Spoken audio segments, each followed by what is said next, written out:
પીનલ રાણા. સચિનમાં મારું મુખ્ય સેન્ટર છે નિરોગાલય આયુર્વેદ હોસ્પિટલ, જે મરણાસન્ન કે મૃત્યુની નજીક પહોંચેલો દર્દી પણ રિવર્સ આવી શકે છે. અને હું છેલ્લા 15 વર્ષથી આયુર્વેદ પ્રેક્ટિસ કરું છું. મુખ્યત્વે નાડી પરીક્ષણ, જે એક લુપ્ત થઈ ગયેલી વિદ્યા છે, કે એક વેદ કેવા હોવા જોઈએ, એક ડૉક્ટર કેવા હોવા જોઈએ, એનું ઉદાહરણ એટલે મારા ગુરુ નાના જોશી. બીજું મર્મ ચિકિત્સા, શરીરની અંદર કેટલાક એવા સટલ પોઈન્ટ આવેલા છે. મારા જે ગુરુ છે પ્રભાકર નાના જોશી ધુલેથી, શરીરમાંથી પંચકર્મ દ્વારા જો કચરો કાઢી નાખવામાં આવે, જે રાવણ હતા રામાયણના, એ પોતે નાડીવેદ હતા અને એમણે નાડી ઉપર બુક લખેલી હતી. સૌથી પહેલું સવારે ઉઠીને ખાલી પેટની ચા પીવી. એક જ વમન કર્મથી વર્ષો જૂની કોલેસ્ટ્રોલની દવાઓ, થાઇરોઇડની દવાઓ છૂટી જતી હોય છે. અને આયુર્વેદમાં લખ્યું છે કે બ્રહ્મ મુહૂર્ત ઉત્તિષ્ઠમ, સવારે બ્રહ્મ મુહૂર્તમાં ઉઠીને સૌથી પહેલાં શૌચ ક્રિયા બ્રહ્મ મુહૂર્તમાં જ થઈ જવી જોઈએ. જે રોગ નહીં આવે ત્યાં સુધી ખબર નહીં પડે. અને બહુ જ ઓછા લોકો એવા છે કે જે એના માટે જાગૃત હોય છે. જે ભાવથી તમારી મમ્મી, તમારી પત્ની કે તમારી બહેન બનાવશે, એની ભાવના, એની લાગણી અને એનો પ્રેમ હશે. It is mixture of energy. હાલો મિત્રો, કેમ છો? હું છું સતીશ દેવડિયા. સ્વાગત છે તમારું ગુજ્જવલની પોડકાસ્ટની અંદર. અને જેની ટેગલાઇન છે સંઘર્ષથી સફળતા. આજના સમયમાં આપણે બીમારમાં તો રહીએ છીએ, પણ એ બીમારીમાંથી કઈ રીતે આપણે બહાર નીકળી શકીએ, તો આજે ઘણી બધી ચર્ચા આપણે કરવાના છે. એક સરસ મજાનો નવો સબ્જેક્ટ આપણી પાસે છે, ઘણી બધી વાત કરવાના છે. આપણી સાથે છે ડોક્ટર પીનલ રાણા, જે પોતે આયુર્વેદ અને પંચકર્મ હોસ્પિટલ પોતે ઘણા 15 વર્ષથી પોતે ચલાવી રહ્યા છે, એક્સપર્ટ છે. અને એમની પાસે ઘણી એવી ટ્રીટમેન્ટ છે કે જે ખરેખર વગર દવાએ પણ આપણે નિરોગી થઈ શકીએ. તો કઈ રીતે થઈ શકીએ, આજે સમય છે આપણી પાસે ઘણો બધો અને ઘણી બધી ચર્ચા કરવાના છે. તો મુલાકાત કરીએ doctor Pinal Rana. Hello ma'am, કેમ છો? નમસ્તે. નમસ્તે મેમ, નમસ્તે. વેલકમ ટુ ગુજ્જવલની પોડકાસ્ટ. Thank you. તો એમ આજના સમયમાં ખરેખર લોકોને બીમારી તો વધી રહી છે અને બીમારીને ક્યોર પણ કરવી છે, પણ છતાં ઘણી બધી શરૂઆતો લોકો કરતા હોય છે. અત્યારે આયુર્વેદની ટ્રીટમેન્ટ કરતા હોય છે, પણ પરફેક્ટ રિઝલ્ટ ઘણા બધા લોકોને નથી મળતા. કાં તો કદાચ એમને અવેરનેસ નથી, અથવા તો એમને પોતાને કરવું નથી, અથવા તો સમયની સાથે ચાલવું નથી. ઘણી બધી પ્રોબ્લેમ્સો હશે અને કદાચ સમયને ધ્યાનમાં રાખીને લોકો ના બી કરતા હોય. આજે ઘણી બધી રસપ્રદ માહિતીઓ તમારી આગળથી મળવાની છે અને લોકોને ખરેખર જરૂરિયાત છે કે આયુર્વેદ કેટલું કામ કરે છે, શા માટે કરવું જોઈએ, પંચકર્મના કેટલા ફાયદા છે, એ બધી ઘણી બધી વસ્તુ. અને તમે ઓલમોસ્ટ નાડી વેદ બી છો, તો પેલા તો આપણા પરિચય આપી દો આપણા પ્રેક્ષકોને તમારો થોડો. હું ડૉક્ટર પીનલ રાણા. સચિનમાં મારું મુખ્ય સેન્ટર છે નિરોગાલય આયુર્વેદ હોસ્પિટલ. બીજી શાખા જેકે ટાવર, ઉધના દરવાજા, અને ત્રીજી શાખા મરોલી 4 રસ્તા પર છે, ઉંબરાટ રોડ. અને હું છેલ્લા 15 વર્ષથી આયુર્વેદ પ્રેક્ટિસ કરું છું. મુખ્યત્વે નાડી પરીક્ષણ, જે એક લુપ્ત થઈ ગયેલી વિદ્યા છે. વર્ષો પહેલા ગુજરાતમાં એવા વેદ હતા કે જે અઠવાડિયા પહેલા તમે શું જમ્યા, ક્યારે જમ્યા, એ પણ કહી દેતા હતા. એવા પણ વેદ હતા કે દોરો હાથ ઉપર તમે બાંધીને પછી એ વેદ પાસે જાઓ તો દોરાને અડીને કહી દેતા હતા કે સામેવાળા વ્યક્તિને શું તકલીફ છે. કહેતા કે એક સૂક્ષ્મ વિદ્યા છે, એકદમ સટલ કોન્શિયસનેસ છે. જ્યારે એ એક વેદમાં કહેતા કે ડૉક્ટરમાં ડેવલપ થાય તો ઘણા બધા ડિસીઝ એવા છે કે જે ઇનક્યોરેબલ કેટેગરીમાં છે, જેનું કોઈ નિદાન નથી થઈ શકતું. ઘણા બધા રિપોર્ટ્સ કરાવ્યા પછી પણ કોઈ પરિણામ નથી આવતું ને દર્દી થાકી જાય છે. એવા રોગોની અંદર નિદાન થઈ શકે નાડી પરીક્ષણથી. એ નાડી પરીક્ષણ ભગવાન અને ગુરુની કૃપાથી પ્રાપ્ત થયું છે. બીજું મર્મ ચિકિત્સા, શરીરની અંદર કેટલાક એવા સટલ પોઈન્ટ આવેલા છે કે જ્યાં સ્ટિમ્યુલેટ કરવાથી કોઈ પણ જાતની દવા વગર દુખાવો મટી શકે છે. ત્રીજું પંચકર્મ વિશેષજ્ઞ છું. શરીરમાંથી પંચકર્મ દ્વારા જો કચરો કાઢી નાખવામાં આવે તો કાયમી દવામાંથી મુક્તિ મળી શકે, જેમ કે શુગર, પ્રેશર, કોલેસ્ટ્રોલ, થાઇરોઇડ, બહેનોની માસિક સંબંધિત સમસ્યાઓ. તો આ બધી જ દવા પંચકર્મ કરવાથી દૂર થઈ શકે છે. તો આ 3 મારી એક્સપર્ટાઇઝ છે, જેમાં હું અત્યારે રિસન્ટલી કામ કરી રહી છું. ઓકે, તો મેમ સરસ મજાની તમે વાત કરી કે ઘણું બધું અત્યારે લોકોને જરૂરિયાત છે અને ઘણી બધી પ્રોબ્લેમ છે. મારો પ્રશ્ન મને છે કે ખરેખર અત્યારના સમયમાં આપણે જોઈએ છે કે જે અત્યારની લાઈફ ચાલી રહી છે, તો લોકોને બીમારી દિવસે ને દિવસે વધી રહી છે, તો એનું મેઇન કારણ શું? સૌથી અગત્યના મને 3-4 કારણ લાગે છે જે આપણા દિનચર્યામાં છે. સૌથી પહેલું, સવારે ઉઠીને ખાલી પેટની ચા પીવી.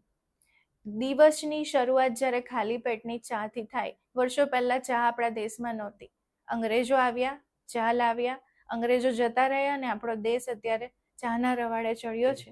1 કિલોમીટર સુધી જાઓ તો તમને 5 ચાની લારીઓ દેખાય. નો ડાઉટ નાના માણસોને રોજગાર મળે છે, પણ મોટા માણસો બરબાદ થાય છે. પણ ચાના કારણે જો દિવસની શરૂઆત થાય એટલે પહેલામાં પહેલું તમારું ડાયજેશન ખરાબ થાય. પેટ ખરાબ થાય એટલે બધા રોગોનું મૂળ તમારું પેટ છે. અને પછી ત્યાંથી જ બીમારીઓનો એક સાયકલ ચાલુ થતો હોય છે.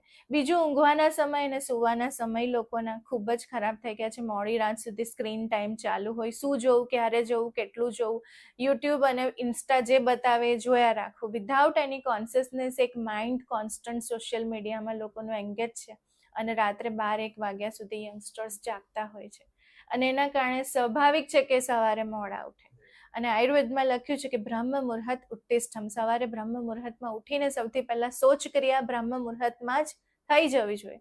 બ્રહ્મ મુહૂર્ત તો બહુ દૂરની વાત છે, 7 વાગ્યા સુધી પેટ સાફ ના થતું હોય, ઘણા તો 9 વાગ્યા સુધી ના થતું હોય. એટલે પેટ સાફ ના થાય, કચરો અંદર ને અંદર બ્લડ સર્ક્યુલેશનમાં સ્પ્રેડ થઈ જાય એટલે પછી રોગોની શરૂઆત છે. એટલે ખાવાનો ટાઈમ, સૂવાનો ટાઈમ અને ઉઠવાનો ટાઈમ અને કયા સમયે શું ખાવું અને શું અયોગ્ય છે શરીર માટે, એની એક જાગૃતતા છે એ સમાજમાંથી જતી રહી છે, જેના કારણે દિવસે દિવસે દર્દીઓ કરતા વધારે ડોક્ટરો વધી રહ્યા છે. તો મેમ, અત્યારે તમે જે વાત કરી છે કે એક સુવાનો ટાઈમ, એક જમવાનો ટાઈમ, આજે ઘણા બધા સમય છે લોકો પાસે, ખરેખર એમ જોઈએ તો અત્યારની ભાગદોડ વાળી લાઈફમાં સમય નથી કદાચ કોઈની પાસે, અને કદાચ ખબર છે બધાને કે આ બધી વસ્તુ કરવાથી મને ઘણા બધા ફાયદા થશે, છતાં પણ લોકો કરી નથી રહી.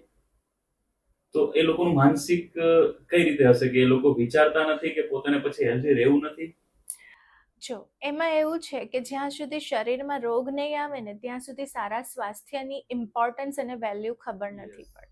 જ્યારે શરીર લથડવા માંડે, ઘણી બધી દવાઓ ચાલુ થઈ જાય અને શરીર સાથ નહીં આપે, ત્યારે જે અવેરનેસ આવે છે કે હું શું કરી રહ્યો છું, શું ખાઈ રહ્યો છું, શું કયા ટાઈમે સૂઈ રહ્યો છું અને મારે શું પરિવર્તન લાવવાના છે, રોગ નહીં આવે ત્યાં સુધી ખબર નહીં પડે.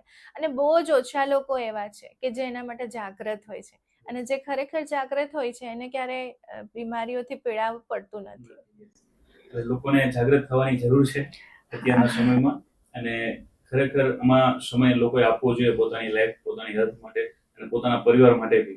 કેમ કે આજે નાના બાળકોમાં બી જોઈએ છે કે દિવસે ને દિવસે ઘણી બધી મોટી બીમારીઓ આવી રહી છે, જેમ કે આપણે હાર્ટ એટેકની વાત કરીએ, કેન્સરની વાત કરીએ, તો દિવસે ને દિવસે વધી રહ્યું છે. તો મેમ, આયુર્વેદમાં પંચકર્મનું મહત્વ તમે સરળ ભાષામાં કઈ રીતે સમજાવો છો? જેવી રીતે આપણે શરીરને રોજ બહારથી સાફ કરીએ છીએ, નવડાવીએ છીએ, ચોખ્ખું રાખીએ છીએ, એક્ઝેક્ટલી શરીરને અંદરથી સાફ કરવું, શરીરને અંદરથી નવડાવવું, શરીરને અંદરથી એકદમ ક્લીન કરવું એટલે પંચકર્મ. એમાં મુખ્યત્વે 5 કર્મ છે. તેમાં પહેલું આવે વમન કર્મ, જેમાં 5 દિવસ સુધી વનસ્પતિઓથી સિદ્ધ કરેલું ઘી પીવડાવાય, આખા શરીર પર માલિશ થાય, વનસ્પતિઓની વરાળથી શેક થતો હોય, અને 7મે દિવસે વોમિટ કરાવે. અને વોમિટની પ્રોસેસમાં નાભીથી ઉપરનો શરીરનો બધો જ કચરો નીકળી જતો હોય. જે લોકોનું વજન વધારે હોય એનું 4-5 કિલો વજન ઉતરી જતું હોય. એક જ વમન કર્મથી વર્ષો જૂની કોલેસ્ટ્રોલની દવાઓ, થાઇરોઇડની દવાઓ છૂટી જતી હોય છે અને શુગર લેવલ પણ રિમાર્કેબલ ઓછું થતું હોય છે. બીજું આવે વિરેચન કર્મ, જેમાં 20 થી 25 જેટલા ઝાડા થાય, લૂઝ મોશન થાય અને આંતરડાની સફાઈ થઈ જતી હોય છે. વિરેચન કર્મથી વર્ષો જૂની પ્રેશરની દવાઓ છૂટી જતી હોય છે. એની સાથે સાથે ચામડીના રોગો, સોરાઇસિસ છે, ઇન્ફર્ટિલિટી એટલે કે વંધ્યત્વના કેસમાં પણ વિરેચન કર્મથી રિમાર્કેબલ રિલીફ મળતું હોય છે. આંતરડા એ આપણું સેકન્ડ બ્રેન છે, અને આંતરડા સાફ થાય એટલે સૌથી પહેલા તો તમારું માઇન્ડ એકદમ રિલેક્સ થાય. જે લોકો વર્ષોથી સાયકાઇટ્રિસ્ટ પાસેથી ગોળીઓ લેતા હોય, માનસિક રોગની દવાઓ લેતા હોય, ચોક્કસ કબજિયાતથી પીડાતા હોય, અને એક વિરેચન કર્મથી ઘણી બધી સેડેટિવ પિલ્સ પણ છૂટી જતી હોય છે. ત્રીજું આવે છે યોગ બસ્તિક્રમ, જેમાં દૂધ, ઉકાળા તેલનો એનીમા મળમાર્ગેથી આપવામાં આવે છે અને આંતરડાને ખૂબ જ સારી રીતે સાફ કરીને એને નરિશમેન્ટ મળે અને એના દ્વારા શરીરમાં જે વાત, પિત્ત, કફનું ઇમ્બેલેન્સ છે એ દૂર થતું હોય છે. અને ચોથું આવે છે નશ્ય, જેના માટે આયુર્વેદમાં કીધું છે કે નાસાહી શીર્ષોદ્વારમ, એટલે કે આપણા માથા સુધી પહોંચવાનો એક જ રસ્તો છે અને એ છે આપણું નાક. નાક દ્વારા અમુક ઔષધિઓથી બનેલા તેલ અને ઘીના ટીપા મૂકવામાં આવે છે, જેના દ્વારા જે લોકોને વર્ષો જૂની કાયમી શરદી હોય, એલર્જી હોય, ઘણા બધા લોકોને નાકનો પડદો વાંકો થઈ જાય અને ઘણીવાર ઓપરેશન કરાવે, વર્ષ સુધી સારું રહે, ફરી પાછો પડદો વાંકો થઈ જતો હોય. નાકમાં જેને મસા હોય અને ઓપરેશન વગર એને સારા કરવા માંગતા હોય, તો નશ્ય કર્મથી ઘરે બેઠા નાકમાં ટીપા મૂકીને એમાંથી બહાર આવી શકે છે. બાળકો અત્યારે હાઈપર એક્ટિવ છે, બાળકોને વાંચેલું યાદ નથી રહેતું, અને ઓટિઝમના કેટલા બધા બાળકો છે, જે બાળકો શારીરિક અને માનસિક બાળકનો ગ્રોથ નથી થઈ રહેતો. આ બધી જ પ્રકારની ટ્રીટમેન્ટમાં નશ્ય કર્મ ખૂબ જ ઉપયોગી છે. સિવાય આયુર્વેદમાં ઘણા બધા એવા નાના નાના કર્મ છે કે જે ઘણા બધા હું તો પેશન્ટને યુઝ્યુઅલી ઘરે શીખવાડી દેતી હોઉં છું કે બસ્તી કઈ રીતે લેવાય, ઘરે નશ્ય કઈ રીતે કરી શકાય, કે એવો કોઈ કોમર્શિયલ એસ્પેક્ટ નથી કે તમે અમારા સેન્ટર પર જ આવો અને અહીંથી જ ટ્રીટમેન્ટ કરીને સારા થાવ. તમે જ્યાં છો ત્યાં it is the one and only aim in my life કે લોકોને સારા કરવા અને આયુર્વેદનું મહત્વ સમજાવું. કારણ કે યોગ જ્યારે વેસ્ટર્ન કન્ટ્રીઝમાં ગયું અને યોગા થયું ત્યારે લોકો અવેર થયા. ઘણા બધા એવા લોકો હોય કે એવું કહેતા હોય કે તમે અમારે ત્યાં આવો, પણ મને એવું છે કે પહેલા ભારતમાં આપણે આયુર્વેદનો ડંકો વગાડવો છે, પછી વિદેશ તો છે જ. અને ખરેખર આયુર્વેદ આપણું અહીંયાનું ભારતનું છે ને ઋષિ મુનિઓએ ઘણું બધું આપણે આપી ગયા છે. પણ તમે કીધું એમ કે આપણે છોડી દીધું છે, ભૂલી ગયા છે. તો ને અત્યારે ખરેખર એમની જરૂરિયાત છે. પણ તમે સરસ મજાની જે ટિપ્સ બધી આપી છે, ઘણી બધી વાત તમે કરી છે. અત્યારે માર્કેટની અંદર એવી બધી વસ્તુઓ ચાલે છે કે જે આપણે મેઇન તો અત્યારે પ્રોબ્લેમ્સ બધાને લોકોને છે એ છે કબજિયાત. અને કબજિયાત માટે ઘણા બધા અલગ અલગ પ્રકારના ટ્રીટમેન્ટ થતા હોય છે. જેમ કે ચૂર્ણની વાત કરીએ, કોઈ મેડિસિન છે, તો બધું લેવું કેટલું સારું છે કે પછી ખરાબ છે? જો જેવી રીતે મેં આગળ જણાવ્યું કે કોઈ પણ દવાની હેબિટ પડી જાય તો your body is addicted by the drugs. એ એલોપેથ હોય કે આયુર્વેદ હોય. ઘણા બધા દર્દી એવા આવે કે મને રોજ ત્રિફલા લેવું જ પડે, મને રોજ કાયમ ચૂર્ણ લેવું જ પડે તો જ પેટ સાફ થાય. તો એવા લોકો માટે સૌથી પહેલા કે સવારે કેટલા વાગે ઉઠે છે, બીજું એનું ફિઝિકલ એક્સરસાઇઝ કેટલું છે, એના શરીરને શારીરિક શ્રમ કેટલો આપે છે એ અગત્યનું છે. ત્રીજું એ શું જમે છે એ પણ એટલું જ અગત્યનું છે. કોઈ પણ દવા લઈને ધક્કો આપીને પેટ સાફ કરવું it is not permanent solution. ઘણા લોકો તો એવા સાંભળ્યા કે રોજ 4 ગ્લાસ પાણી ઉઠીને પી લઉં ને તો જ પેટ સાફ થાય. પણ આયુર્વેદ પ્રમાણે ઉષઃ પાન લખ્યું છે, એટલે કે આચમન પાણી થોડુંક અડધા ગ્લાસ જેટલું જ પીવું જોઈએ. જે લોકો 4 ગ્લાસ પાણી પેટ સાફ કરવા પીતા હોય એને લાંબા ગાળે કિડની સંબંધિત સમસ્યા આવે જ, કારણ કે એક સાથે આટલું બધું પાણી કિડની ફિલ્ટર કઈ રીતે કરશે. બીજું કે પાચક સ્ત્રાવ, તમે આખી રાત સૂતા હો એટલે સવારે સરસ મજાના ડાયજેસ્ટિવ જ્યુસીસ પેટમાં તૈયાર થાય. તમે સવારે જે જમો એ ખૂબ સરસ રીતે પચી જાય. તો એના બદલે સવારે પેલું 4 ગ્લાસ પાણી નાખી દીધું એટલે પાચક સ્ત્રાવ બધા ફ્લશ થઈ ગયા. ઇન્ટેસ્ટાઇનના પ્રોબાયોટિક બેક્ટેરિયા બધા ફ્લશ થઈ ગયા. એટલે પેટ સાફ કરવા માટે 4 ગ્લાસ પાણી પીધું એટલે સરવાળે પેટ તો સાફ થઈ ગયું, પણ મલ્ટિપલ સાઇડ ઇફેક્ટ્સ બધી શરીરમાં શરૂ થાય. કાયમ ચૂર્ણ કાયમ લેતા હોય તો એમાં સોલ્ટનું પ્રમાણ વધારે છે. જે લોકોને હાઈ બીપી રહેતું હોય એ લોકોના માટે સારું નથી. ત્રિફલા કે હરડે કાયમ લેતા હોય તો હરડે જે છે એ ઘીમાં તળીને કે દિવેલમાં તળીને લેવી જોઈએ. પ્લેન હરડે લેશે તો એના કારણે પણ આંતરડા ડ્રાય થઈ જાય. સેના જે સોનામુખી જનરલી કોઈ પણ પેટ સાફ કરવાની દવાઓ માર્કેટમાં હોય એમાં સેના લીવ્સ એટલે કે સોનામુખી હોય તો એના કારણે આંતરડાની નેચરલી પેટ સાફ કરવાની ટેન્ડન્સી ઓછી થઈ જતી હોય છે. તો જેટલી પણ ડ્રગ્સ છે એના વગર પણ કુદરતી પેટ સાફ કરવું હોય તો પહેલામાં પહેલો ઉપાય કે એને 1 ચમચી દિવેલ સવારે ગરમ પાણી સાથે લેવું જોઈએ. દિવેલ શું કરશે? માત્ર પેટ સાફ નહીં કરશે પણ આંતરડામાં ઓઇલિંગ કરશે. વાયુના કારણે જ કબજિયાત થતો હોય અને વાયુનો સંબંધ દિવેલ લેવાથી થશે અને દિવેલ લેવાથી વાયુ ઓછો થશે એટલે નેચરલી પેટ સાફ થવા માંડશે. બીજું એ ધ્યાન રાખવું જોઈએ કે સૂર્યાસ્ત પહેલા જમી લેવું જોઈએ અને સવારે ખાલી પેટની ચાની જગ્યાએ હેલ્ધી બ્રેકફાસ્ટ લેવો જોઈએ. દિવસમાં કમસે કમ 2000 સ્ટેપ્સ ચલાવવા જોઈએ અને 2 થી 3 લીટર પાણી પીવાવું જોઈએ. આટલી સિમ્પલ ટિપ્સને ફોલો કરે તો કોઈ પણ દવા વગર પેટ સાફ થઈ શકે છે. ઘણી બધી આદતો એવી જે અપનાવી લીધી છે લોકોએ અને એના કારણે અત્યારે આપણે ઘણા બધા રોગ થઈ રહ્યા છે. અને તમે જે વાત કરી છે કે એ પ્રમાણે જો ખરેખર રૂટીન બધા ચેન્જીસ કરી નાખે તો ઓલમોસ્ટ બધા રોગ ધીમે ધીમે ગાયબ થઈ જવાના છે. પણ સમય પ્રમાણે જોઈએ છે કઈ રીતે લોકો અપનાવે છે અને કદાચ આપણા પોડકાસ્ટના માધ્યમથી લોકોમાં કઈ અવેરનેસ આવે ને પોતાને ક્લિયરિટી મળે કે ચલો ખરેખર મારે હેલ્ધી બનવું છે, મારા પરિવારને મારે હેલ્ધી બનાવવું છે અને આ વસ્તુને આપણે ફોલો કરીએ. તો નાડી પરીક્ષા દ્વારા રોગ ઓળખવાની પદ્ધતિ કેટલી અસરકારક છે? એ તો એક્સપેરિમેન્ટનો વિષય છે. જેને એ એક્સપેરિમેન્ટ કરવો હોય અને આ પોડકાસ્ટના માધ્યમથી જેને નાડી પરીક્ષણ કરાવવું હોય એને ચોક્કસ હું તમારા માટે થઈને ફ્રીમાં નાડી પરીક્ષણ કરી આપીશ. તમે એકવાર નાડીવેદ પાસે જઈને બેઠા, you don't have to speak anything. તમે કાંઈ ના બોલો. That person will speak you what is happening inside your mind and body. તમારા શરીર અને મનમાં શું ચાલી રહ્યું છે, ક્યાં ટ્રિગર છે, એ દરેક વર્ણન જ્યારે એક ડોક્ટર કહેતા કે નાડીવેદ જ્યારે કરે તમારી અડધી ટ્રીટમેન્ટ તો ત્યાં જ થઈ ગઈ. Because you are in the good hand. તમે તમારું શરીર એક સારા વ્યક્તિને સોંપ્યું છે જે તમારા શરીર, મન અને વિચારોને સમજી શકે છે. ઘણા બધા દર્દી એવા આવતા હોય કે જેને કોલેસ્ટ્રોલ હોય ને વર્ષોથી કોલેસ્ટ્રોલની દવા લેતા હોય. નાડી પરીક્ષણ પરથી એ પણ ખ્યાલ આવી શકે કે ભાઈ ચાવીને જમતા નથી, અચ્છા. કે ભાઈ ચાલતા નથી. ઘણા બધા બહેનો એવા આવે કે જેને વર્ષોથી થાઇરોઇડ હોય, નાડી પરીક્ષણ પરથી એ પકડી શકાય કે બેનનો સ્વભાવ ખૂબ જિદ્દી છે અને એના કોન્ફ્લિક્ટ કોન્સ્ટન્ટ એના માઇન્ડમાં ચાલે છે. એનું અંદરનું આંતરિક યુદ્ધ એના કોઈને વ્યક્ત કરી શકે ના એ સહન કરી શકે, એના કારણે એને હોર્મોન્સ ડિસ્ટર્બ થાય છે અને હોર્મોન્સ ડિસ્ટર્બ થાય એટલે પછી ગોળીઓની પરંપરા ચાલુ થાય. પણ એના માઇન્ડને સમજવું, એના શરીરને સમજવું, એના વિચારોને સમજવું એ માત્ર નાડી પરીક્ષણથી જ શક્ય છે. અને વર્ષો પહેલા રાવણકૃત નાડી પરીક્ષણ નામની એક બુક પબ્લિશ થઈ હતી. જે રાવણ હતા રામાયણના, એ પોતે નાડીવેદ હતા અને એમણે નાડી ઉપર બુક લખેલી હતી. એ સિવાય ભારત વર્ષની અંદર એવા પ્રખર અને પ્રચંડ નાડીવેદો તૈયાર થયા, પણ સમયાંતરે કદાચ કોઈ પાત્ર નહીં મળ્યું હોય શીખવવા માટે કે એમણે એ વિદ્યા ફોરવર્ડ નહીં થઈ શકી, પણ હાલમાં પણ ઘણા બધા એવા નાડીવેદ વિદ્યમાન છે જ. અને ગુરુ પરંપરાથી અને ભગવાનના આશીર્વાદથી એ વિદ્યા પ્રાપ્ત થઈ છે. તો જ્યાં પણ નાડી પરીક્ષણનો વિષય આવે ત્યારે એ અનુભવનો વિષય છે. ઘણા બધા લોકો એવું કહી દેતા હોય કે એ કઈ રીતે થઈ શકે, ઇટ ઇઝ નોટ પોસિબલ. તો જેને એવો સંશય હોય એ આવે અને નાડી પરીક્ષણ કરાવીને ટ્રાય કરી શકે.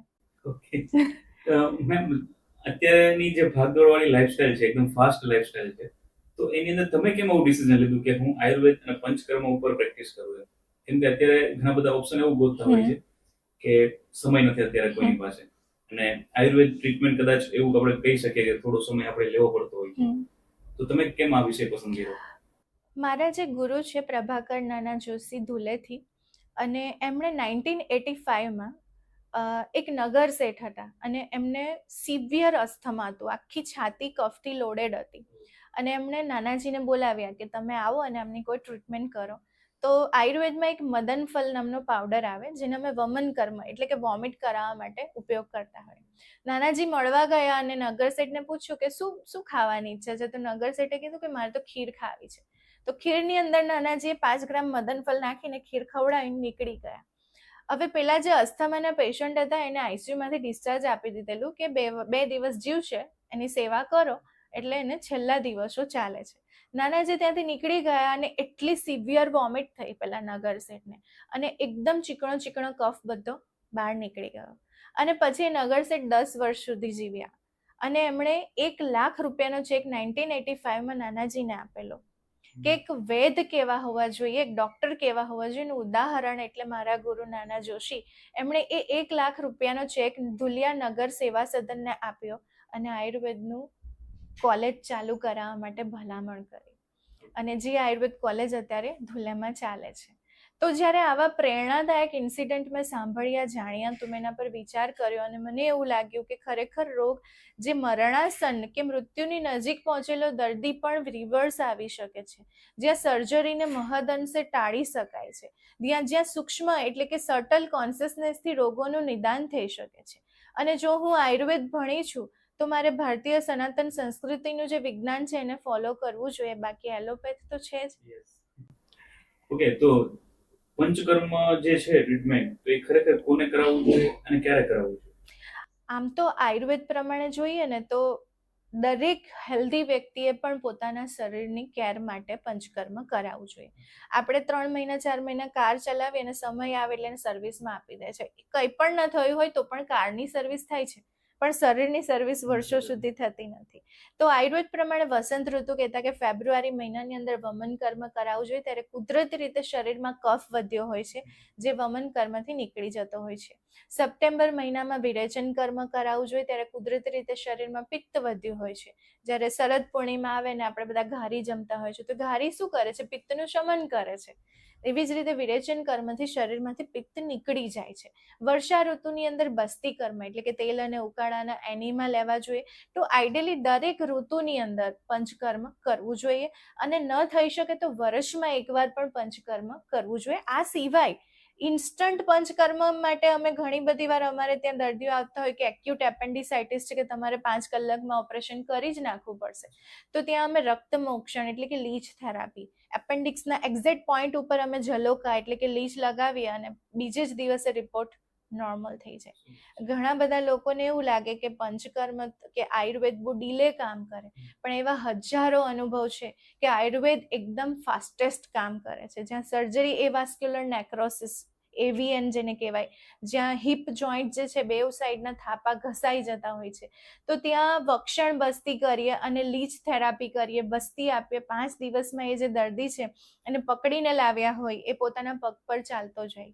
પેરાલિસિસ અને બેલ્સ પાલ્સી, જેમાં આખું મોઢું ત્રાંસું થઈ જાય પેરાલિસિસમાં, તો વિધિન 7 days એવા દર્દીઓને પેરાલિસિસમાં મોર ધેન 80% રિલીફ થઈ જતું હોય છે. ડિપ્લોપિયાના પેશન્ટ કે જેને ડબલ વિઝન હોય, રતાંધણાપણું કે જેને રાત્રે દેખાતું જ ન હોય, તો એમાં નેત્ર તર્પણ, શિરોધારા જેવી ટ્રીટમેન્ટથી વિધિન કપલ ઓફ ડેઝ એ લોકોને પરિણામ મળવા માંડે છે. તો એ બહુ વર્ષો જૂની વાત થઈ ગઈ કે આયુર્વેદ ધીમે કામ કરે છે.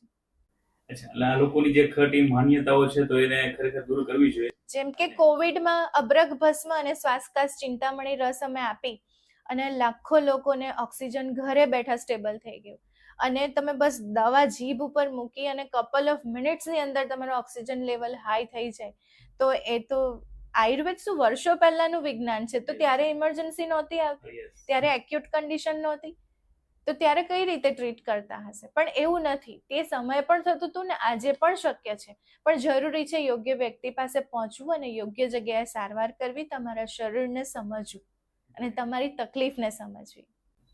ને તમે જે વાત કરી છે બરાબર છે કે અત્યારે ઘણા બધા ટ્રીટમેન્ટ લોકો કરતા હોય છે, અને અત્યારે આયુર્વેદ અને પંચકર્મ ઘણી જગ્યાએ ચાલી રહ્યું છે. પણ તમે જેમ કીધું કે જેમની પાસે એક્સપર્ટીઝ છે, જે માસ્ટર છે, જેમને ઘણો બધો અનુભવ છે, તો સાચી જગ્યા પર જાશું તો એની સાચી આપણે માર્ગદર્શન 100% મળવાનું છે. હવે મર્મ ચિકિત્સા કયા પ્રકારના સમસ્યામાં વધુ ફાયદાકારક હોય છે?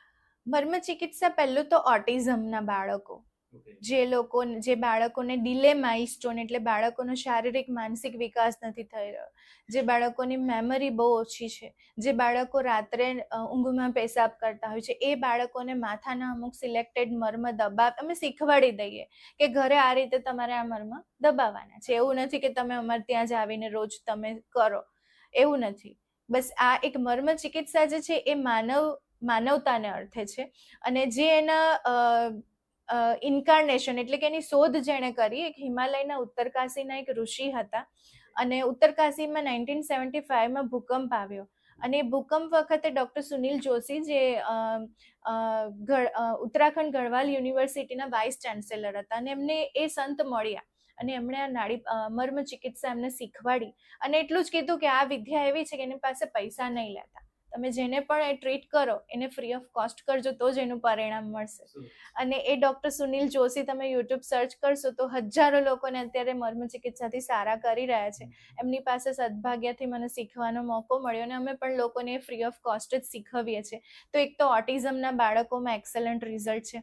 સાયટિકાના પેશન્ટમાં જે લોકોને વર્ષોથી કમરનો દુખાવો છે, ગાદી ઘસાઈ ગઈ છે, નસ તપાઈ છે, એમાં એક્સેલન્ટ રિઝલ્ટ છે. જે લોકોને સર્વાઇકલનો પ્રોબ્લેમ છે એ લોકો ઘરે બેઠા જ અમુક મર્મ દબાવવાથી સારા થઈ શકે છે. જે લોકોને ઘૂંટણનો ઘસારો છે, એડીનો દુખાવો છે, આ બધામાં પણ ખૂબ સારા પરિણામ મળે છે. પણ જરૂરી એ છે એની સાથે સાથે આયુર્વેદની દિનચર્યાને અપનાવવું અને યોગ્ય આહાર વિહાર એ પણ એટલો જ મહત્વનો છે. જેટલી ટ્રીટમેન્ટ મહત્વની છે એટલું જ આ મહત્વનું. હા, પછી પોઈન્ટ દબાવ કરશો અને બહાર જઈને પીઝા જમશો અને સવારે ઉઠીને ચા પીશો તો પછી મર્મ કામ નહીં કરે. એક્ઝેક્ટલી. અને અત્યારે ઓલમોસ્ટ ઘણા બધા લોકો એવું જ કરતા હોય છે. અત્યારે જોઈએ છે ને આપણે ઓલમોસ્ટ મોટા સિટીઓની અંદર જોઈએ છે કે ભાઈ રાતનું જમણ વધી ગયું છે. જમવાનું છે કે ભાઈ સાંજે બધા લોકોનો સમય 8-9 વાગ્યા સુધીનો હોય છે, પણ એ પછી પણ રાતે 2 વાગ્યા સુધી ચાલુ હોય છે. તો તમે જેમ એક્ઝેક્ટલી વાત કરી કે પોઈન્ટ ટ્રિગર કરી અને પછી પાછું પીઝા અને ચા ને બધું ચાલુ છે, તો પરિસ્થિતિ તો એને જ રહેવાની છે. હવે જીવનશૈલીમાં ખરેખર યોગ જે છે ટૂંકમાં આયુર્વેદ શું ભૂમિકા ભજવે છે? આયુર્વેદ જ એક એવું વિજ્ઞાન છે કે જેમાં ક્યારે જમવું, ક્યારે ઉઠવું, ક્યારે સૂવું, અને ઋતુ પ્રમાણે કયો ખોરાક લેવો, દિવસ દરમિયાન સવારથી ઉઠીને રાત સુધી તમારી દિનચર્યા કેવી હોવી જોઈએ, તમારી ઋતુચર્યા કેવી હોવી જોઈએ, એ બધી જ વસ્તુનું વર્ણન આયુર્વેદમાં જ થયું છે. આ બધી જે પેથી છે ને એમાં ક્યાંય ને ક્યાંય કંઈક ને કંઈક ખૂટતું હશે, પણ આયુર્વેદ એક સંપૂર્ણ વિજ્ઞાન છે જેમાં કાંઈ ખૂટે નથી. અને ઘણા લોકો એવું કે આયુર્વેદિક ડોક્ટરો સર્જરી નથી કરતા, પણ ભાઈ આયુર્વેદના કેટલા બધા મુખ્ય પુસ્તકો નષ્ટ થઈ ગયા નાલંદા અને તક્ષશિલામાં, અને એ નોલેજના અભાવે અત્યારે આયુર્વેદમાં સર્જરી નથી, પણ ઓસ્ટ્રેલિયાની અંદર કે યુએસએની અંદર તમે એન્ટર થાવ તો પ્લાસ્ટિક સર્જરીની શરૂઆત આચાર્ય સુશ્રુતે કરી હતી, જે ડેડ બોડીને 7 દિવસ સુધી જે પાણી વહેતું હોય એમાં સુવડાવી રાખતા અને પછી એના લેયર બાય લેયર ખોલીને ડિસેક્શન, ફર્સ્ટ ડેડ બોડીનું ડિસેક્શન આયુર્વેદના મહાન આચાર્ય સુશ્રુતે કર્યું હતું. તો આયુર્વેદ એક સંપૂર્ણ વિજ્ઞાન છે જેમાં દરેક ઔષધિથી માંડીને, માત્ર ઔષધિ નહીં, તમે ઘઉં જમો છો તો ઘઉંના શું ગુણ છે, બાજરાના શું ગુણ છે, મકાઈના શું ગુણ છે, દરેક શાકભાજીના શું ગુણ છે, દરેક ફળોના શું ગુણ છે, અને એ ખાવાથી તમને શું ફાયદો થશે, કઈ સ્થિતિમાં ખાવા જોઈએ, ક્યારે ન ખાવા જોઈએ. એક ડાયટરી સાયન્સ પણ આખું આયુર્વેદમાં વર્ણન છે, દિનચર્યાનું વર્ણન છે, ઋતુચર્યાનું વર્ણન છે. અને એવો કોઈ રોગ નથી આયુર્વેદમાં. એવું કહેવાય છે કે કોઈ એવી વનસ્પતિ નથી કે જે દવા તરીકે કામ ના કરે. અને વનસ્પતિઓ આપણા દેશની અંદર છે, ભારત વર્ષમાં એવા જંગલો છે, એવી વનસ્પતિઓ છે, એવી ઔષધિઓ છે જેનાથી આપણે રોગમુક્ત રહી શકીએ. તેમ છતાં પણ સૌથી વધારે ડાયાબિટીસ ભારતમાં, સૌથી વધારે કેન્સરના કેસ ગુજરાતમાં, સૌથી વધારે ડિપ્રેશન, ઇન્ફર્ટિલિટીની તકલીફો ભારતમાં, ઓબેસિટી અને હાર્ટ એટેક સૌથી વધારે ભારતમાં. કારણ એક જ છે કે ઘર કી મુર્ગી દાલ બરાબર. આપણું વિજ્ઞાન આપણે સમજતા નથી, આપણી પ્રણાલિકાને આપણે જાણી નથી, એટલા માટે થઈને આપણા દેશમાં આટલું બધું હોવા છતાં પણ બીમારીઓ પારાવાર વધી રહી છે. હવે ઘણા બધા લોકો કદાચ એવું પણ વિચારતા હોય મેમ કે આયુર્વેદ ટ્રીટમેન્ટ અથવા તો પંચકર્મ કરાવવું એ એક સમય તો લેતા હોય છે, પણ સાથે સાથે ખર્ચો પણ વધારે થતો હોય છે. તો ખરેખર આ લોકોનો જે મનની અંદર જેવા પ્રશ્ન છે એ હું લોકોના વિશે તમારી આગળ પૂછું, તો તમે એના વિશે શું કહેવા માંગો છો? અમારે ત્યાં મારો જે ક્લિનિક છે એ રૂરલ એરિયા છે. મોટે ભાગના 70% એવા લોકો છે કે જે 10,000 કમાતા હોય, લેબર ક્લાસ પબ્લિક છે. તમે ક્યારેક મારા ક્લિનિક પર આવજો તો નાનામાં નાનો ગરીબમાં ગરીબ માણસ પણ અમારે ત્યાં સારવાર લઈ શકે છે ને દરેક પંચકર્મ કરાવી શકે છે. તો એ ક્રાઇટેરિયા મેં મારે ત્યાં રાખ્યો છે. મને બીજાનું નથી ખબર, પણ ગરીબમાં ગરીબ વ્યક્તિ વમન, વિરેચન, બસ્તી, માલિશ બધું જ કરાવી શકે એટલું કોસ્ટ ઇફેક્ટિવ અમે રાખ્યું છે કે કોઈ પણ દર્દી પૈસાના વાંકે થઈને અમારા દ્વારાથી પાછો નહીં જવો જોઈએ. એને એના લેવલ પર એના બજેટમાં આવીને સારવાર કરવાથી અનંત ઘણું કુદરત આપે છે. અને એક દર્દી કદાચ તમે વગર પૈસે સારું કરશો ને તો એ બીજા 10 મોકલશે ને તમને 10 ટાઈમ્સ મોર કુદરત કરી આપશે. અને આયુર્વેદમાં તો એવું લખ્યું છે કે સંભાળ સંગ્રહ, જ્યારે પૈસાવાળા દર્દી આવે ત્યારે તમે એની પાસે ટ્રીટ લઈ શકો છો જે ફીસ છે, અને પછી એનો ઉપયોગ તમે ગરીબ દર્દી માટે કરી શકો છો. એટલા માટે જ્યારે મેં સચિનમાં ચાલુ કર્યું ને ત્યારે ઘણા બધાએ કીધું કે અહીં કોણ પંચકર્મ કરશે, પણ અત્યારે એવું છે કે દરેક સ્ટેટમાંથી લોકો આવે છે, પરદેશથી લોકો આવે છે, અને એ એરિયામાં રહીને અમે ચલાવીએ છીએ ને ભગવાનની દયાથી ખૂબ સારું ચાલે છે. ના, સરસ તમારો વિચાર છે કે ખરેખર આવું હોવું જોઈએ. અને હું તો કહું હરેક ડોક્ટરને, આયુર્વેદ ડોક્ટર કે એવું નહીં, પણ હરેક ડોક્ટરે કદાચ જો તમારા જેવા વિચારો લાવે તો ઓલમોસ્ટ ઘણા બધા લોકોને ઘણી બધી હેલ્પ પણ થઈ શકે છે. હવે દર્દીઓમાં આપણે સૌથી ઘણી બધી મિસ્ટેકો જોતા હોય છે, ઘણી બધી ભૂલો થતી હોય છે. તો આયુર્વેદ વિશે ખરેખર એ લોકોને એવી કંઈક ગલતફહેમીઓ છે, તો એ શું હશે? ગલતફહેમી વાળા તો મારી પાસે આજ સુધી કોઈ આવ્યા જ નથી, પણ ઘણીવાર સોશિયલ મીડિયા પર કે મેં યુટ્યુબ પર જોયું છે કે ઘણા બધા લોકોને એવું હોય છે કે આયુર્વેદિક દવામાં મેટલ હોય છે અને એના કારણે એનાથી કિડની પર સાઈડ ઇફેક્ટ આવતી હોય છે. તો એના માટે આયુર્વેદમાં રસશાસ્ત્ર, જે ભારતનું એક બીજું વિજ્ઞાન છે, કે આપણો દેશ સોનાની ચીડિયા કહેવાતો હતો કારણ કે આપણા દેશ પાસે સોનું બનાવવાની વિદ્યા હતી. એટલા માટે આપણી પાસે એટલું બધું સોનું હતું, પણ સમયાંતરે એ વિદ્યા લુપ્ત થતી ગઈ. પણ હજુ પણ હિમાલયમાં ઘણા બધા એવા સિદ્ધ વ્યક્તિઓ છે કે જે આ રહસ્યમય ગુપ્ત વિદ્યા જાણે છે, જેને હેમવતી વિદ્યા કહેવાય. અને આ હેમવતી વિદ્યાની પ્રોસેસમાં, સોનું બનાવવાની પ્રોસેસમાં ઘણી બધી બાય પ્રોડક્ટ તરીકે દવાઓ બનતી હોય છે જેને કહેવાય રસ ઔષધિ. એ રસ ઔષધિ માટે અમે ઘણા બધા દર 2-3 મહિને હિમાલયની ટૂર કરીએ છીએ, જ્યાંથી ઘણી બધી વનસ્પતિઓ પણ લાવતા હોઈએ છીએ અને ઘણી બધી રસ ઔષધિ બનાવવાનો પણ પ્રયત્ન કરતા હોય છે. જેમ કે સુવર્ણ ભસ્મ છે, તો સોનામાંથી બનાવેલી ભસ્મ કેન્સરમાં અને બ્રેઇન ટ્યુમરમાં ખૂબ જ ઇફેક્ટિવ છે. અબરક ભસ્મ છે તો એ લંગ સંબંધિત સમસ્યાઓમાં ખૂબ જ ઇફેક્ટિવ છે. તામ્ર ભસ્મ છે, જે લોકોને પિત્તાશયમાં પથરી થઈ ગઈ છે અને આપણે એવું કહેવાય કે પાપડી ભેગી ઈયળ બફાઈ જાય. તો પિત્તાશયમાં પથરી છે એટલે આખું જ પિત્તાશય કાઢી નાખવામાં આવતું હોય છે, પણ પિત્તાશયની પથરી આ તામ્ર ભસ્મથી નીકળી જતી હોય છે.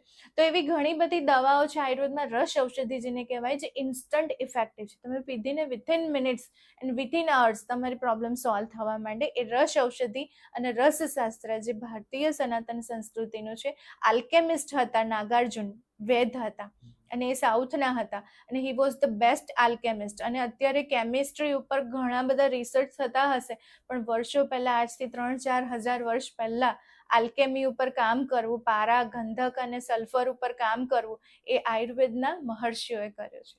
એટલે આ આજકાલનું તો છે નહીં, વર્ષો થયા છે, અને ખરેખર એ સમય બી કામ કરતું હતું, અત્યારે બી કામ કરે છે. તો રાઈટ જગ્યાએ જો આપણે છીએ તો. ઓકે, સ્વસ્થ જીવન માટે તમે એક સરળ આયુર્વેદિક સલાહ શું આપશો લોકો માટે? પ્રેક્ષકો જોઈ રહ્યા છે, કદાચ એમને કંઈ મળે. સ્વસ્થ જીવન માટે આયુર્વેદ તરફ વળવું જોઈએ. આયુર્વેદના સિદ્ધાંતો, આયુર્વેદની દિનચર્યાને પણ ખાલી સમજી લઈશું ને તો ઘણા બધા રોગોથી દૂર થઈ જવાશે. હવે અત્યારનું મોડર્ન જે ડાયટ ચાલે છે, બહુ બધા લોકો કરે છે. ખરેખર એક્ઝેક્ટલી ઘણા બધા લોકોને ખબર નથી ડાયટ શું છે, અને ઘણા બધા લોકો કરે છે તો લોકોને, બીજા લોકોને જોઈને કરે છે. તો આયુર્વેદ પ્રમાણે ડાયટ શું હોવું જોઈએ, અને અત્યારના મોડર્ન સમય પ્રમાણે ડાયટ શું હોવું જોઈએ? આયુર્વેદ પ્રમાણે છે ને, શરીરની 3 પ્રકૃતિ છે, વાયુ, પિત્ત અને કફ. જે ડાયટ મને સેટ થશે એ તમને નહીં પણ થાય, કે કોઈ ત્રીજા વ્યક્તિને નથી નુકસાન પણ થઈ શકે. અત્યારે લોકોએ સોશિયલ મીડિયાને ડોક્ટર બનાવી દીધા છે. કોઈ પણ નુસ્ખો આવ્યો વજન ઉતારવા માટે, હેરફોલ માટે, એટલે બહેનો તો ખાસ એક્સપેરિમેન્ટ ચાલુ કરી દે. પણ first of all you have to understand, કોઈ પણ નુસ્ખો યુટ્યુબ કે ઇન્સ્ટાની રીલ્સ જોઈને જ્યારે આપણે પોતાના શરીર પર એપ્લાય કરતા હોઈએ છીએ, ત્યારે એટલીસ્ટ એકવાર એવું વિચારવું જોઈએ કે મારા શરીરની તાસીર શું છે, મારા શરીરની પ્રકૃતિ શું છે, અને જે નુસ્ખો બતાવનાર વ્યક્તિ છે ખરેખર ક્વોલિફાઈડ ડોક્ટર છે કે નથી, પ્રેક્ટિશનર છે કે નથી, એનો અનુભવ શું છે. અને એ બધું જાણ્યા વગર, પોતાના શરીરની પ્રકૃતિને સમજ્યા વગર જો તમે કોઈ પણ ઘરેલું નુસ્ખો અપનાવશો, તો અત્યારે જ મેં ન્યૂઝમાં વાંચ્યું કે હૈદરાબાદની એક છોકરીએ બોરેક્સ લીધું અને સી એક્સપાયર્ડ વિથિન 5 મિનિટ્સ. વજન ઉતારવા માટે એણે બોરેક્સ લીધું. ઘણા બધા અત્યારે કીટો ડાયટ કરતા હોય છે. તો અત્યારે જ કોઈ એક્ટ્રેસ કે એક્ટર કદાચ કીટો ડાયટના કારણે એક્સપાયર થઈ ગયા. તો સૌથી પહેલા તમારા શરીરને સમજવું પડશે, અને શરીરની પ્રકૃતિ જાણવા માટે નજીકના કોઈ પણ આયુર્વેદિક ડોક્ટર પાસે જાઓ, તમારી નાડી બતાવો, તમારું શરીરને, તમારી પ્રકૃતિ જાણો, અને પછી તમે કોઈ ડાયટને એક્સપેરિમેન્ટ કરો. Without knowing your constitution of the body તમે કોઈ પણ એક્સપેરિમેન્ટ શરીર પર કર્યા જશો તો ક્યારેક એની લોંગ ટર્મ અથવા શોર્ટ ટર્મ એટલી બધી ભયાનક સાઇડ ઇફેક્ટ આવશે જે સોશિયલ મીડિયા કે રીલ્સથી નહીં દૂર કરી શકાશે. અત્યારના સમયમાં આપણે જોઈએ છે મેમ, તો યુવાનો જે છે એ લોકો ખરેખર ઘણી બધી ટ્રીટમેન્ટો કરતા હોય છે, અને ઘણી બધી ટ્રીટમેન્ટો એવી હોય છે કે જે ઘરે પોતાને ખબર બી ના હોય છે ફેમિલીને, અને પોતે જાતે એમ જ કરાવતા હોય છે. તો અત્યારના યુવાનો માટે તમે શું સલાહ આપો છો કે આયુર્વેદ તરફ લોકોએ ખરેખર વળવું જોઈએ? યુવાનો માટે તો એટલી જ સલાહ આપીશ કે સૌથી પહેલા તો પોતાનું લાઈફસ્ટાઈલ મોડિફાઈ થાય. આજે આપણા યુવાનોને ખ્યાલ જ નથી કે શું કરી રહ્યા છે, શું કરવાનું છે. આ એ જ દેશ છે કે જ્યાં આર્યભટ્ટ હતા, સ્વામી વિવેકાનંદ હતા. આ એ જ દેશ છે જ્યાં ચાણક્ય હતા. અને એ યુવાનો આજે ગલીએ ગલીએ જોઈએ તો ક્યારેક કોઈ પાનના ગલ્લા પર યુવાનો દેખાય, ચાની લારી પર દેખાય. એ લોકોને ખ્યાલ જ નથી કે આપણે શું કરવાનું છે, શું જીવનનું ધ્યેય શું છે, અને શું કરી રહ્યા છે એની અવેરનેસ જ નથી. શું જમે છે એની અવેરનેસ નથી. આ આયુર્વેદમાં તો લખ્યું છે કે આહાર શુદ્ધિ સત્વ શુદ્ધિ. જો તમારો આહાર ચોખ્ખો હશે, શુદ્ધ હશે, આહારની એક સૂક્ષ્મ શક્તિ પણ છે, બનાવનારની એનર્જી પણ એમાં ભળેલી હોય છે. It is not a mixture of taste but it is the mixture of energy. અને જ્યારે તમે અઠવાડિયામાં 2 વાર 3 વાર લારી ગલ્લા પરની વસ્તુઓ જમો છો, રોડ સાઈડ વેન્ડર પાસેથી જમો છો, he is selling the food for money. Any hygiene કેટલી શું છે, એની ગુણવત્તા શું છે, કઈ મેથડથી બનાવવામાં આવ્યું છે, અને બનાવનારના વાઇબ્રેશન શું છે, તમને કાંઈ જ ખબર નથી. તમે ઇનડાયરેક્ટલી એ તમારા પેટને નથી આપી રહ્યા, તમે તમારા મનને આપી રહ્યા છો, તમારી બુદ્ધિને આપી રહ્યા છો. એ આહાર તમે તમારા વિચારોને આપી રહ્યા છો. અને જ્યારે બહારનું આટલું બધું જ્યારે તમે તમારા શરીર મનને આપો છો, ત્યારે કઈ રીતે જીવનનું ધ્યેય સ્પષ્ટ થશે, ત્યારે કઈ રીતે તમે ધાર્યું નિશાન પાર પાડી શકશો. જોઈએ છે બધાને આઈફોન, જોઈએ છે બધાને બ્રાન્ડેડ કપડાં અને શૂઝ રેમન્ડના, પણ અંદર શું નાખો છો એ ખબર નથી. સૌથી પહેલા યુવાનોએ ઘરે બનાવેલું જમવાનું પ્રિફર કરવું જોઈએ. નો ડાઉટ બહાર જમી શકાય, પણ એનું એક ડ્યુરેશન હોય કે ભાઈ 15 દિવસે મહિને એકાદ વાર ફ્રેન્ડ સાથે પાર્ટી કરીએ. પણ if you are eating thrice or twice in a week then you are going on danger zone.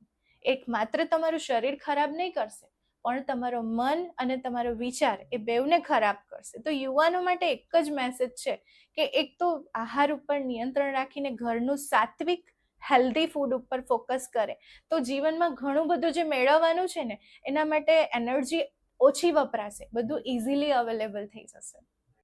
બહુ સરસ તમે વાત કરી, અને તમે જે વાત કરી છે એના ઉપરથી આપણી કહેવત બી છે ગુજરાતીમાં કે જેવું અન્ન એવું મન.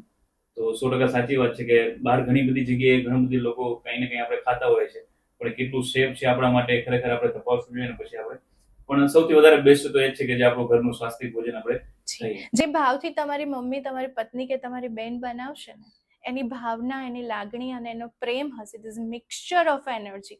અને પછી તમે નક્કી કરશો ને કે મારે ફાઇનાન્શિયલ, ચાલો તમારે અચીવમેન્ટ જોઈએ છે કે મારે આ વર્ષે આટલા લેક્સ બનાવવા છે, આટલી પ્રોપર્ટી લેવી છે, ખાલી એટલું જ નક્કી કરો કે મારે ઘરનું જમવું છે. You will able to achieve each and everything whatever you want in your life. બહુ સરસ તમે વાત કરી છે. અને ખરેખર અત્યારના જે યુવાનો છે એમને ખરેખર આ વસ્તુને ધ્યાન પર લેવી જોઈએ અને સમજવું જોઈએ. અને બહારની જે વસ્તુ ખરેખર લોકો કરી રહ્યા છે, તો અત્યારે તો ઓલમોસ્ટ બહુ બધા લોકો આગળ એટલા બધા ફાસ્ટ થઈ ગયા છે કે એમને બ્રેક લગાવવું પણ થોડું તકલીફવાળું થઈ ગયું છે. પણ કદાચ આપણી પોડકાસ્ટમાંથી જે વાતચીત થઈ રહી છે ને લોકો એમને કદાચ જોવે અને કદાચ કંઈ એના મનની અંદર એવું થાય કે ના, ખરેખર મારે મારી લાઈફને બેસ્ટ બનાવવી છે. Okay, thank you ma'am. તો હવે એક લાસ્ટ અને ઇમ્પોર્ટન્ટ પ્રશ્ન છે, અને આપણા પ્રેક્ષકો માટે છે સ્પેશિયલી, કે હરેક વ્યક્તિએ અત્યારના સમયમાં હેલ્ધી રહેવું જોઈએ, અને હેલ્ધી રહેવા માટે રૂટીન શું હોવું જોઈએ?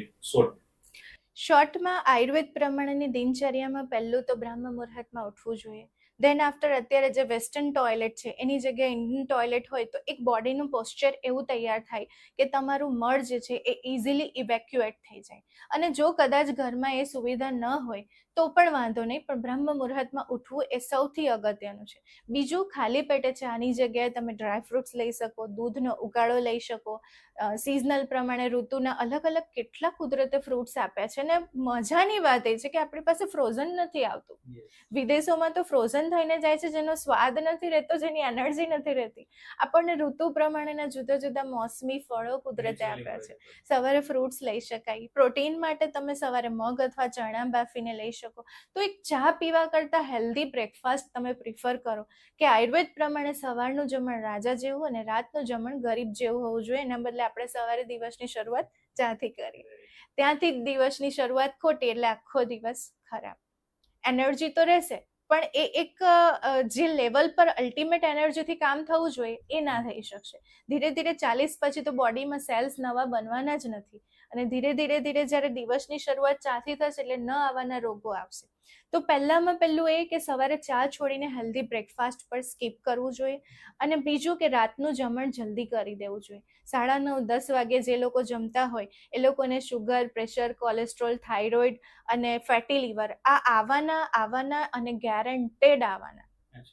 એમાં કોઈ બે મત નહીં મળે. એટલે એટલીસ્ટ આપણે આયુર્વેદ પ્રમાણે જોઈએ તો સૂર્યાસ્ત પછી આપણો પેટનો જઠરાગ્નિ, પાચન શક્તિ એકદમ ઓછી થઈ જતી હોય છે.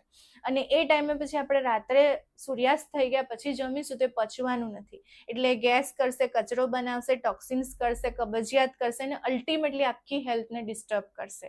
તો આખી દિનચર્યામાં 2 વસ્તુ આપણે સેટ કરીએ કે સૌથી પહેલા સવારે હેલ્ધી બ્રેકફાસ્ટ અને રાત્રે સૂર્યાસ્ત પહેલા જમી લેવું.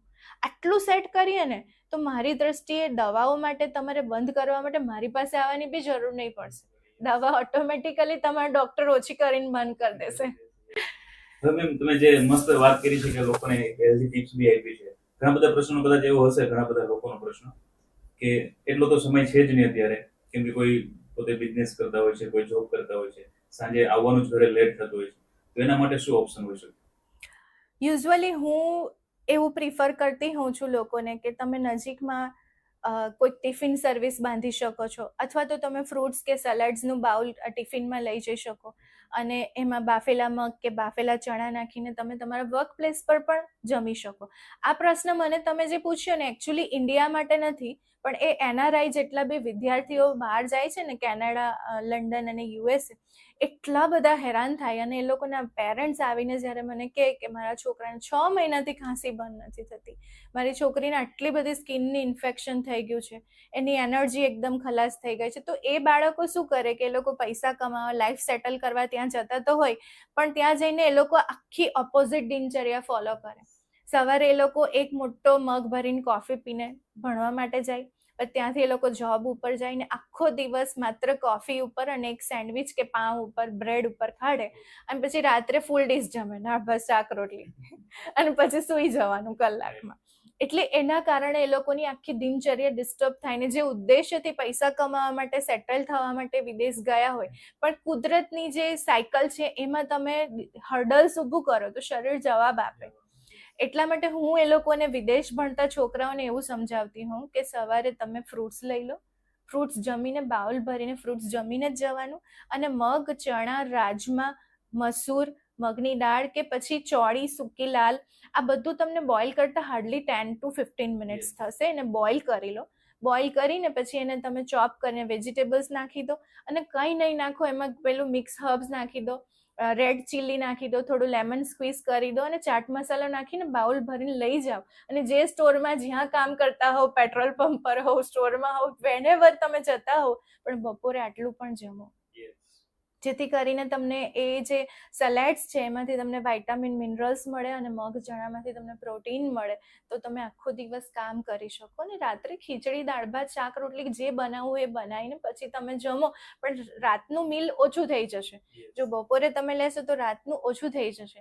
તો જે લોકોનું હેક્ટિક સ્કેડ્યુલ છે, જે લોકો બહુ જ બિઝી છે, આપણા કરતાં તો વિદેશવાળા વિશેષ બિઝી હશે જ, તો એ જેટલા બાળકોએ આ એપ્લાય કર્યું, જેટલા સ્ટુડન્ટ્સ આ ફોલો કરે છે, એ લોકોને કોઈને ક્યારેય હેલ્થ ઇશ્યુ આવતા નથી.